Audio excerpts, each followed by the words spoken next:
They stole his first term as president. These absolute liars who run around trying to act like they're the protectors of democracy completely ruined it, tried to undermine it at every turn and at the highest levels with lies, with out and out lies that were really serious, and changed foreign policy and changed the course of history in this country in Trump's presidency. And there must be accountability. There has to be actual criminal accountability for those who lied. And I can't wait to see this administration do it. Anybody can look at that and say that there wasn't aggressive violations of the law. What they basically did is they would take something, this supported the Hillary Clinton campaign talking point, and they would overemphasize it and exaggerate it. They took anything that actually contradicted that narrative and they buried it deep. And through that, they actually launched Hillary Clinton's presidential campaign talking points through the myth of an inevitable president crumbles under Megyn Kelly and J.D. Vance's relentless fire, shredding the illusion with brutal precision. Kelly exposes the arrogance, entitlement, and excuses fueling her rise, while Vance dismantles her record like a failed startup burning billions before crashing. From a hollow Senate career to the 2016 humiliation, they reveal the raw truth. She wasn't robbed of destiny. She was exposed as the ultimate political failure. Remember, we've been talking about the documents that showed Loretta Lynch allegedly saying she would make sure it didn't go too far. So Hillary Clinton twice protected, according to these documents, for her utter corruption, her criminal corruption. But if you look at what Tulsi and Patel have revealed in the last couple of weeks, I don't know how anybody can look at that and say that there wasn't aggressive violations of the law. What they basically did is they defrauded the American people in order to take Hillary Clinton's presidential campaign talking points and turn them into intelligence by defrauding the American people, defrauding the intelligence agencies, lying about what Hillary Clinton's political career rode the illusion of inevitability for decades, packaged as the chosen one destined to shatter ceilings and reshape America. But inevitability's a mirage without substance, and her track record proved it.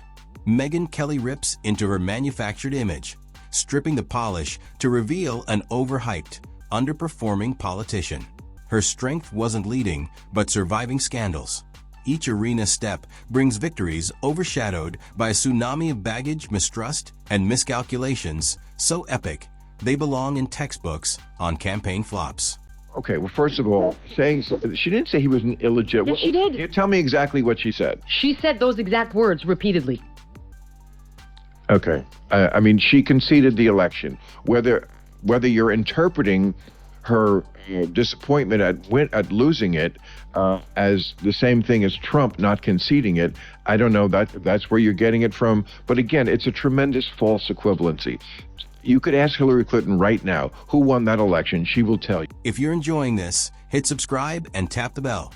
J.D. Vance doesn't pull punches, landing blows harsher than any polite critique Hillary's faced.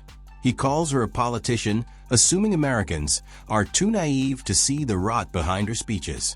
He ridicules her leaning on Wall Street donors and foreign Clinton Foundation cash while posing as the little guy's fighter.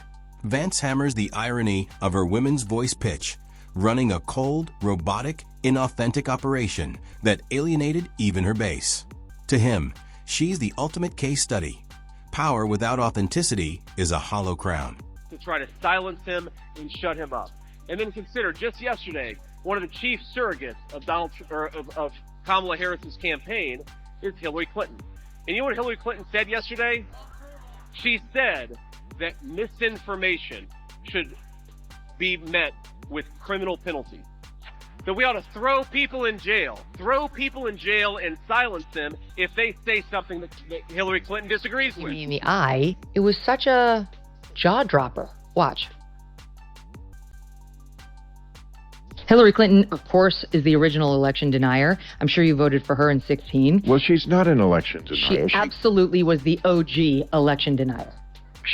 First of all, she came out before the sun had risen to concede the election to Trump. And then spent the next 4 years saying he was illegitimate. He was an illegitimate. Kelly's roast stings with surgical precision, dissecting Hillary's failures one by one.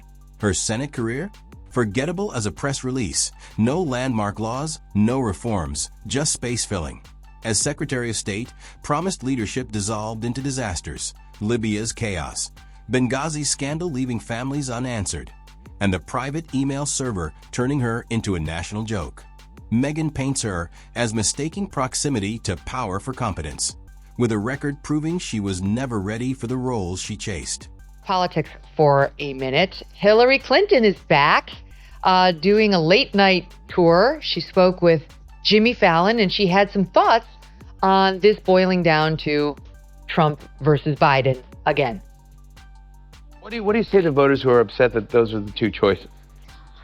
Get over yourself. Those are the two choices. Yeah, love that. Right? And J.D. Vance revisits Hillary's most humiliating chapter, losing to Donald Trump. It's not just a loss, but how. With money, endorsements, and the Democratic machine's full backing, she still fumbled against a media dubbed unelectable. Vance mocks the DNC tilting 2016 primaries to fend off Bernie Sanders. Yet she limped into the general with no momentum. He likens her to a failed startup burning billions, collapsing under arrogance. She didn't lose victory. She handed it over on a platter. And here's the thing. If you're willing, my friends, if you are willing to throw a person in jail because you disagree with what they say, then you're going to be willing to put a bullet in their head too. So the Democrats, I call on every leader in this country, not just tone down the rhetoric, but tone down the censorship. Let's have a debate with one another. That's what Americans do. Stop trying to silence people. Megyn Kelly zeroes in on Hillary's toxic trait, entitlement. She believed the presidency was hers by right, that Americans had to hand her the keys as next in line. Megyn calls this arrogant and insulting. Voters reject being told who to back. Her campaign reeked of inevitability, not inspiration, stale speeches, robotic messaging, and staged connection attempts. She wasn't the people's voice, but a tired establishment echo voters crave to ditch. Vance sharpens the blade, mocking her deplorable scaff, the greatest modern political self-sabotage.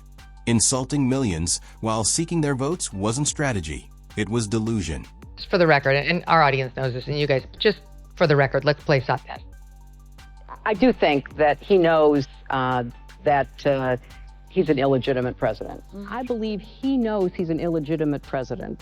He knows that there were a bunch of different reasons why the election turned out the way it did. And as I've been telling candidates who have come to see me, you can run the best campaign, you can even become the nominee, and you can have the election stolen from you. Joe and Kamala can win by 3 million votes and still lose. Take it. Vance notes that line crystallized her disconnect. She didn't respect or understand voters, seeing them beneath her. That slip wasn't a gaffe, but a window into her view, and voters punished her at the ballot. Kelly lays bare Hillary's history-rewriting obsession. Years after losing, she blames sexism, Russia, Comey, misinformation, anything but voters disliking her. Megyn compares her to a washed-up celebrity demanding encores post-empty crowd, spinning excuses like a factory, dodging the accountability that could restore credibility, a Clinton rarity. It's kind of like one is old and effective and compassionate, has a heart, and really cares about people, and one is old and has been charged with 91 felonies. Yeah, okay. I mean, Okay, interesting. I don't understand why this is even a hard choice.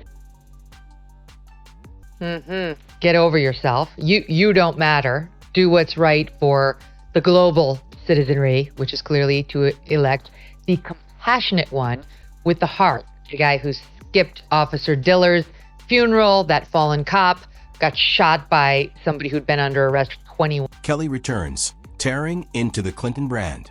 Once a political juggernaut, by 2016 it meant corruption, arrogance, and scandal fatigue. She mocks Hillary running as a reformer while lugging Bill's White House drama, foreign donations, and FBI probes. Vance calls it a once great company overexpanding, overpromising, and crashing, leaving voters, shareholders, disappointed. Hillary wasn't just carrying baggage. She was the baggage. Kelly widens the lens. Hillary's a warning sign of entitlement in politics. She thought connections, donors, and a media bubble would win, but voters exposed the facade's emptiness. Like a hollow brand, glossy, costly, valueless inside. Her run proved Americans won't swallow establishment picks, making her a historic arrogance reality collision. Then, that was at the Vital Voices Global Partnership Awards, whatever that is. Then,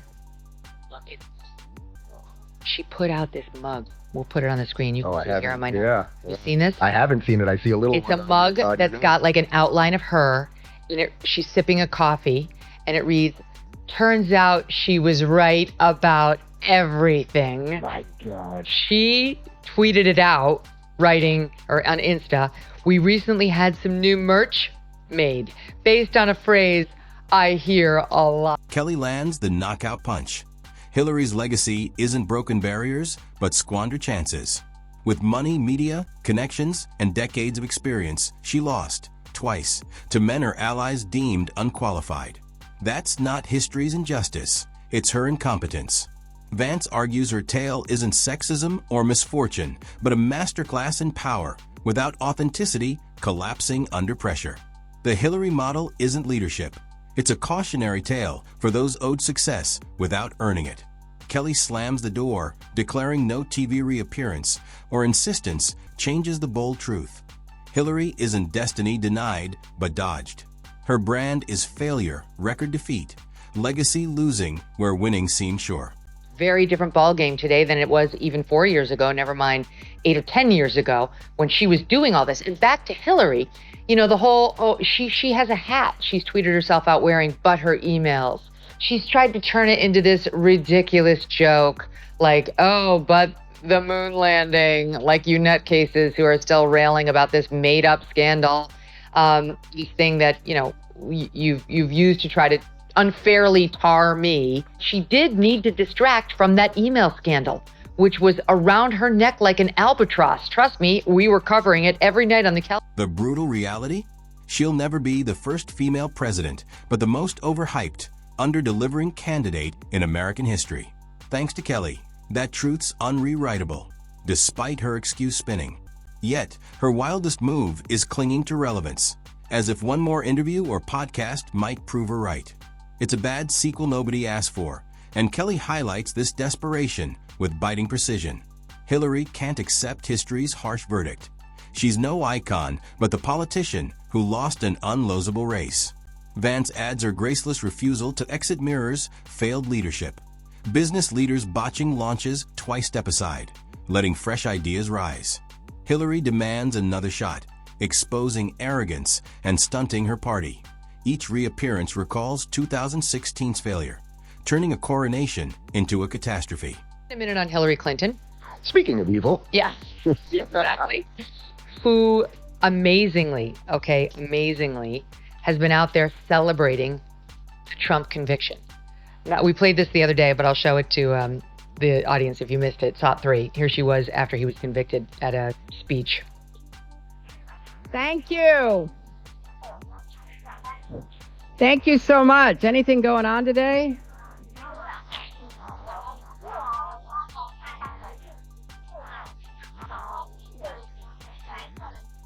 Kelly doesn't stop at arrogance. She drills into the hollowness of Hillary's women's champion claim. A true movement leader would have rallied millions, but only paid consultants and donors were energized. Regular women saw no reflection in her, just a career politician playing identity politics to mask substance lack. The insult isn't her loss, but pretending to represent while embodying voters' hated cynicism. Vance twists the knife, mocking her post-defeat excuse pile, blaming Comey, Facebook memes, everyone but herself in her book. It's like a failing CEO memoir, whining about unfair markets and cheating rivals, never admitting the product sucked. That's Hillary's story, refusing to see she wasn't good enough. Clearly violated the law with that homebrew server that had been accessed by foreign agents. She compromised national intelligence information. She did things she would never have allowed anybody at the State Department to do under her. And that leaves me back to Schellenberger here. This is page 4 of his report. He writes as follows: the Russian reports, again, that the Dutch spied on, that we got our hands on, also claimed, and listen to this, I mean, you probably already know this stuff, Glenn, but claimed that Attorney General Loretta Lynch, okay, this is back in 16, people, remember, Obama's president, Loretta Lynch is his Attorney General, and her DOJ/FBI are investigating the Hillary Clinton email scandal, and also now we learn simultaneously working with the Hillary Clinton campaign to Kelly warns this denial isn't just personal. Her career's done, but dangerous for politics. If losers rewrite history as others' faults, accountability vanishes. Hillary normalized repackaging epic failures as injustices, but voters see through the gaslighting. Her legacy shaping only deepens the distrust defining her runs. Vance closes, framing her as a business school case study in hubris. With every resource, advantage, and tailwind, her campaign still crumbled. The lesson transcends politics. It's universal. Entitlement without competence spells disaster. Boardrooms or ballots, the market demands results, not resumes or curated images. Hillary, for all her ambition, delivered only defeat.